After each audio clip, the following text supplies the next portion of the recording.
Welcome to simple சமையல். இன்றைக்கி எப்படி முஸ்லீம் ஸ்டைல் சிக்கன் பிரியாணி பண்ணுறதுன்னு பார்க்கலாம். இது வந்து ரொம்ப டேஸ்டியாக இருக்கும். யார் வேணால் பண்ணலாம். ரொம்ப ஈஸியான ரெசிபி தான். ஒரு பவுலில் ஒரு கிளாஸ் பாஸ்மதி ரைஸ் வாஷ் பண்ணிவிட்டு எடுத்துக்கோங்க. அது கூட ஒரு கிளாஸ் தண்ணி சேர்த்து 20 நிமிஷம் ஊற விடுங்க. 5 டேபிள் ஸ்பூன் எண்ணெய் கூட 1 டேபிள் ஸ்பூன் நெய் சேர்த்துக்கோங்க குக்கரில். இது கூட பிரியாணிக்கு தேவையான திங்ஸ்லாம் சேர்த்துக்கோங்க. அதுக்கப்புறம் 10 to 15 முந்திரி வேணும்னா சேர்த்துக்கலாம். இதோட 1 டேபிள் ஸ்பூன் சோம்பு சேர்த்துக்கோங்க. அது நல்லா பொரிஞ்சு வரட்டும். 2 பெரிய வெங்காயம் நீளமாக நறுக்கினதை சேர்த்துக்கோங்க. நல்லா வதக்கி கொடுங்க 1 நிமிஷம் போல். அதோட 8 பச்சை மிளகாய் சேர்த்துக்கோங்க. சேர்த்து நல்லா கலந்து விடுங்க. வெங்காயம் கொஞ்சமாக கலர் இந்த மாதிரி மாறினாலே போதும். மாறின அப்புறம் 2 மீடியம் சைஸ் தக்காளி சேர்த்துக்கோங்க. சேர்த்து நல்லா கலந்து விடுங்க.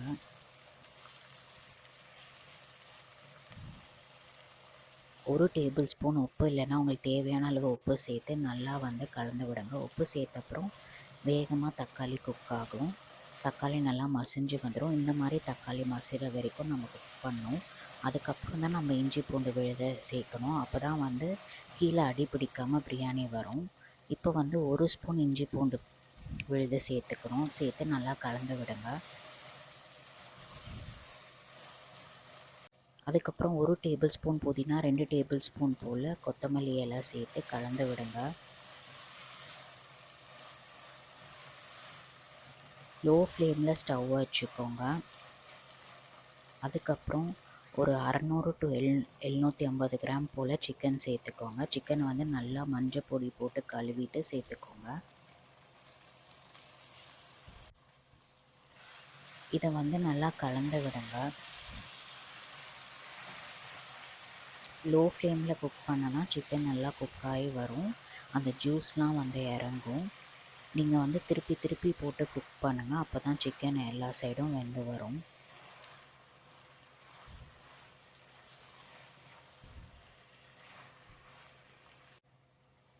இப்போது ஒரு 1/4 கப் போல் தயிர் சேர்த்துக்கலாம். தயிர் சேர்த்து கலந்து விடுங்க. தயிர் சேர்த்தா சிக்கன் சாஃப்டாக இருக்கும். அதே மாதிரி ஃப்ளேவரும் பேலன்ஸ் ஆகி கொடுக்கும் பிரியாணியில். இப்போ தயிராக தெரியுதுல, நம்ம கலந்து விட்டுட்டே இருந்தோன்னா அது ஒரு கிரேவி மாதிரி ஆகி தயிரே தெரியாமல் போயிடும். அது வரைக்கும் குக் பண்ணுங்கள் நல்லா. இந்த மாதிரி கிரேவி மாதிரி ஆகிடணும். அதுக்கப்புறம் நம்ம ஊற வச்சுருக்க பாஸ்மதி அரிசி இருக்குல்ல, அதை சேர்த்துக்கணும். சேர்த்துட்டு மேலாப்பில் மட்டும் அப்படியே கலந்து விடுங்க. கலந்து விட்டுட்டு 1 டம்ளர் தண்ணி சேர்த்துக்கோங்க. சேர்த்து கொஞ்சமாக கலந்து விடுங்க. இதோட 3/4 டேபிள் ஸ்பூன் மிளகுத்தூள் சேர்த்து கலந்து விடுங்க.